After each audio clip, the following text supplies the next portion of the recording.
ఈ మధ్య కాలంలో మన తెలుగు రాష్ట్రాలే కాదండి, భారతదేశంలోంచి ఆహార పదార్థాలు ఎగుమతి చేసినప్పుడు పురుగు మందుల అవశేషాలు ఉన్నాయని వెనక్కి పంపడం ద్వారా భారతదేశంలో వ్యవసాయ ఉత్పత్తులకి చెడ్డ పేరు వస్తూ ఉంది. అయితే మన దేశం నుంచి ఎగుమతి అవుతున్న వ్యవసాయ ఉత్పత్తులు విష రసాయనాలు ఉత్పత్తుల్లో ఉంటున్నాయని, అవి వివిధ దేశాల తిరస్కరణ సందర్భాలు చాలా ఉన్నప్పటికీ పురుగు మందులు విచ్చలవిడిగా వాడడంతో ఈ పరిస్థితి. ప్రస్తుతానికైతే బాసుమతి బియ్యం అమెరికా, ఐరోపా, గల్ఫ్ దేశాలకు ప్రధానంగా ఎగుమతి అవుతూ ఉన్నాయి. పరీక్షల ఫలితాల ఆధారంగా కంటైనర్లు తిరగొడతా ఉన్నారు.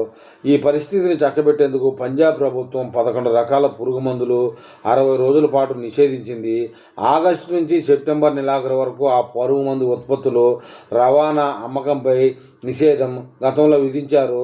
అదే దారిలో గతంలో పంజాబ్లో విధించారు. మంచి ఫలితాలే వచ్చాయి. ఇప్పుడు హర్యానా ప్రభుత్వం కూడా నిషేధం విధించాలనే ప్రతిపాదన అక్కడి ఎగుమతిదారుల కోరికను విన్నవించింది.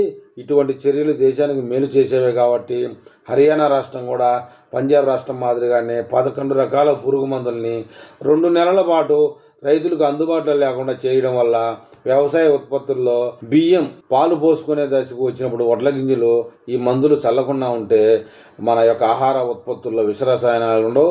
అప్పుడు విదేశాలకు ఎగుమతి చేసినా కూడా మంచి పేరు ఉంటుందనే ఉద్దేశంతో హర్యానా ఈ చర్యలు తీసుకోబోతా ఉంది.